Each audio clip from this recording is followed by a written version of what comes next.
Hello, magandang gabi sa inyo lahat. So meron tayong pag-uusapan dito, yung regarding sa KMJS. Yung sa school daw, na parang may nangyaring mga, o kung ano mang ritual yun, ano. Panoorin natin dito, men. KMJS natin yan!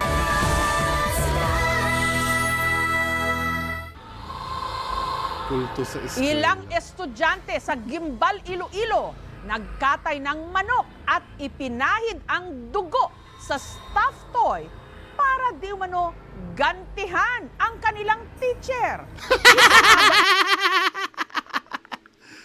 Ano kaya yung teacher na? Grabe siguro yung teacher na yun, ano? Sobrang terror. Itong ritual, ito ang tagpong gumimbal sa mga estudyante at guro ng Gimbal National High Sorry ha. Ganito kasi nangangopyright ito eh. Gagawin lang naman nating reference itong video. Kaya hindi natin kailangan i-full. School sa Iloilo, umaga nitong July 27. Ang pader at koridor sa third floor. Alam mo, sa ngayon kasi, madali nang makakuha ng mga orasyon-orasyon na ganyan eh. Kasi sa internet, di ba?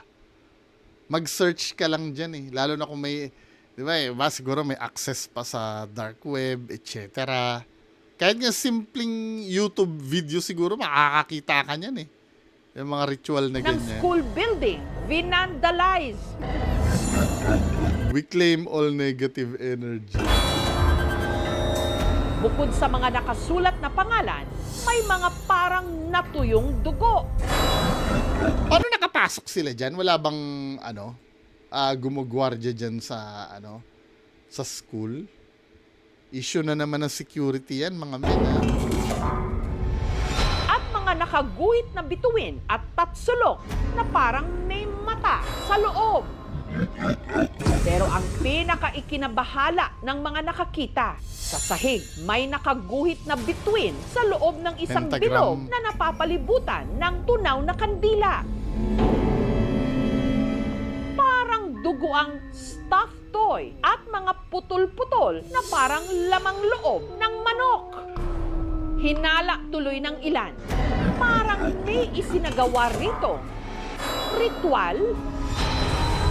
Siguro na-rituala ng teacher. Ano kaya ang doon? Ano kaya Ano reason? nangyayari sa mga estudyante ngayon?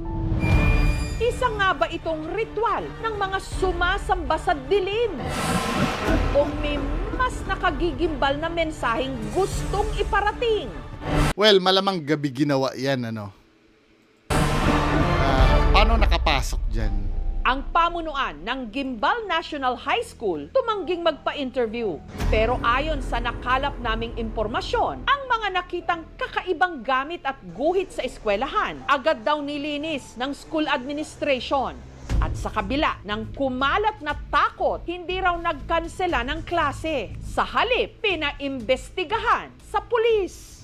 Nag-backtrack tayo doon sa CCTV para mahanap natin yung sino may kagagawa. Ano kaya yun?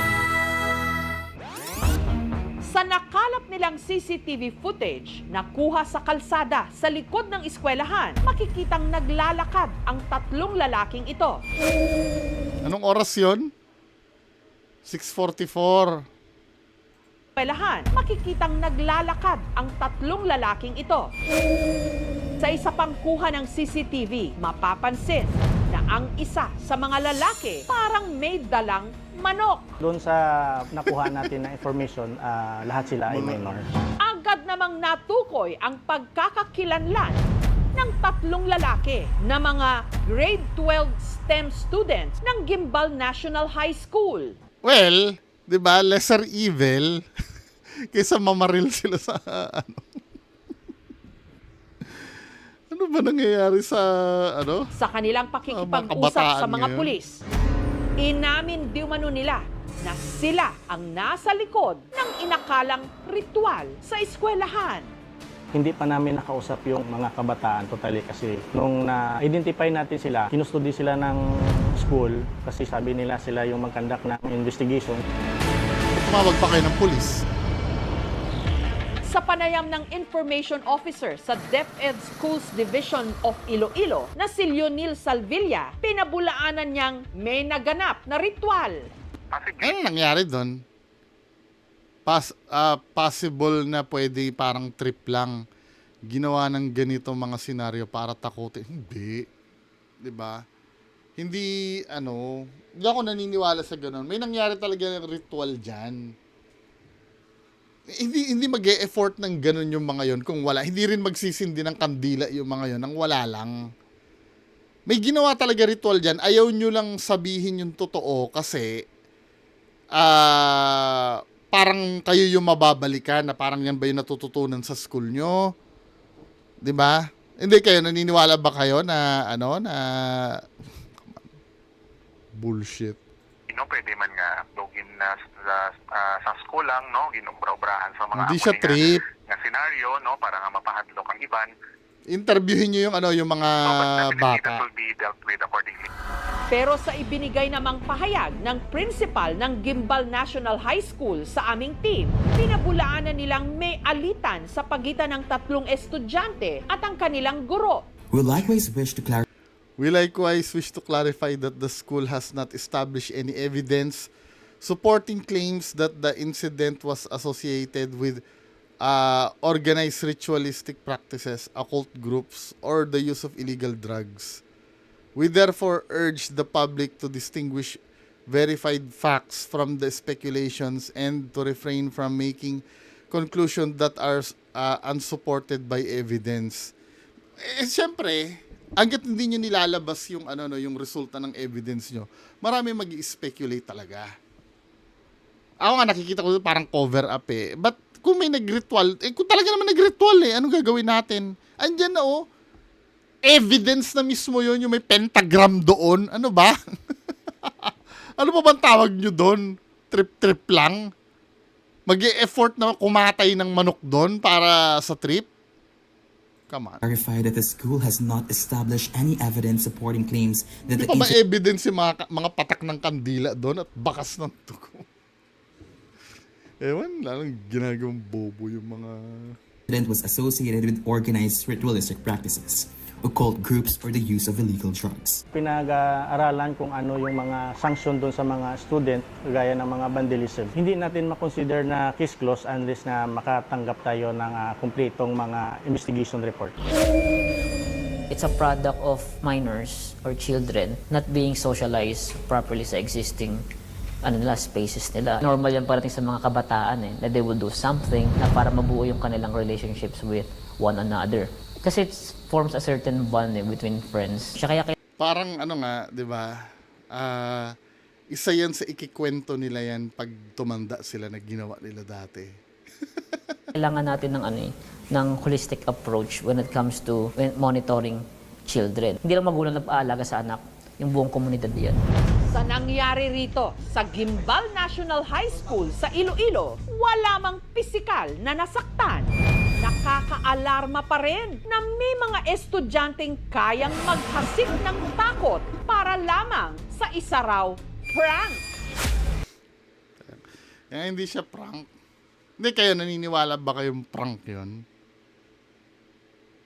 Na ganito, i-monitor nyo anong oras umuwi yan. Kasi kung prank yan, pero inubos yung kandila, Siguro kung prank yan, magdo-drawing lang yan ng mga pattern doon, mag-iiwan ng mga dugo-dugo, tapos yan siguro wala pa 5 minuto. Pero yung uubusin mo yung kandila, nakita nyo naman yung kandila, di ba? Ayan ubus na ubus yung kandila. Ibig sabihin, matagal na ginawa yan. Yung may tulo pa nga ng dugo, Di ba? Nakikita nyo yan, yung tulo-tulo ng dugo na yan. Hindi, ibig sabihin yan, may ginawa dyan na, na matagal. Hindi siya prank. Na makatanggap tayo ng kumpletong mga investigation report. Lies properly sa exist na para mabuo yung kanilang relationships with one another. Kasi it forms a certain bond between Tsaka friends. yung mga pumunta naka-block talaga Feeling ko may na-research yan, Tsaka yung angulo, yung teacher, bakit? Ano ba yon? Nagalit ba sila sa teacher? Yung Carl ba na pangalan? teacher ba yon? Tingnan nga natin, search nga tayo. Ritual Iloilo.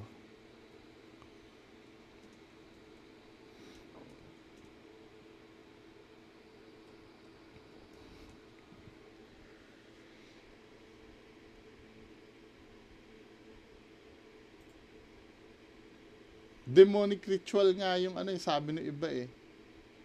Ito yun, oh.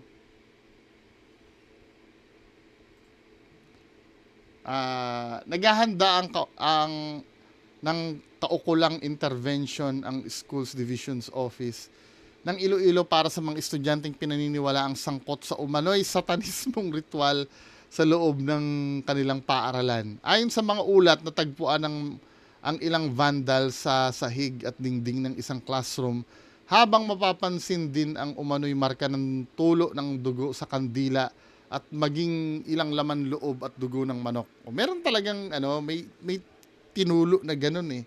Batay sa paunang impormasyon, natuklasan sa isang silid sa ikalawang palapag ng paaralan ang mga vandal na naglalaman ng iba't ibang simbolo kabilang ang hugis ng kahalintulad ng bituin at krus, mga kandilang nakasinde at mga bahid ng hinihinalang dugo. Inatasan ng SDO Iloilo ang pamunuan ng paaralan na magsumiti ng detalyadong incident report at intervention plan habang inaalam ang buong pangyayari.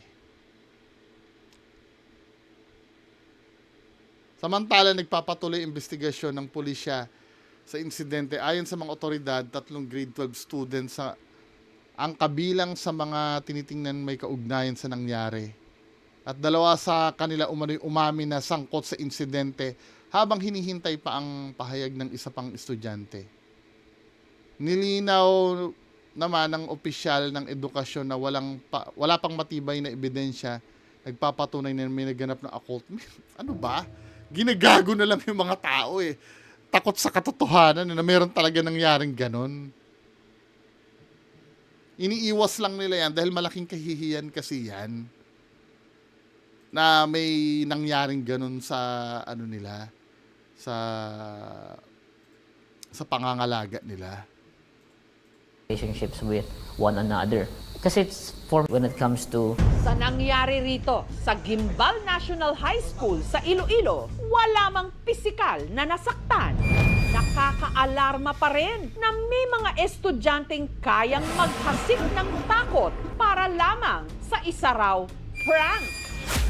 Dahil sa loob ng eskwelahan, hindi lang aralin ang dapat matutunan, kundi ang hangganan ng biro at pananagutan. Hindi naman biro. Come on. Takot silang, i-admit na may nangyaring ganun. Anyway, yan lang muna ang pag-uusapan natin. Or may re-upload ako, yung gusto nyo yung J. Costura. Mga videos ko yun na luma. So, abangan nyo, 12 midnight ko ina-upload. Magandang gabi sa inyong lahat. Bye-bye.